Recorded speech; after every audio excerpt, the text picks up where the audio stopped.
আওয়ামী লীগের রাজনীতি নিষিদ্ধের বিষয়ে কোনো আপোষ করবে না গণ অধিকার পরিষদ। প্রয়োজনে নিরবচ্ছিন্ন অবস্থান কর্মসূচি দেওয়ার ঘোষণা দিয়েছে দলটির সভাপতি নুরুল হক নূর।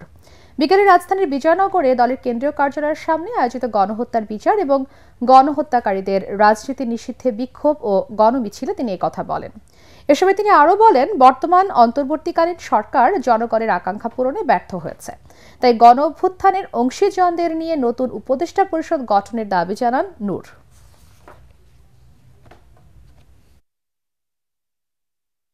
প্রয়োজনে আমরা টানা অবস্থান কর্মসূচি ঢাকায় পালন করব, কিন্তু আমাদের পরিষ্কার কথা, আওয়ামী লীগ নিষিদ্ধের প্রশ্নে গণ অধিকার পরিষদ আপোষ করবে না।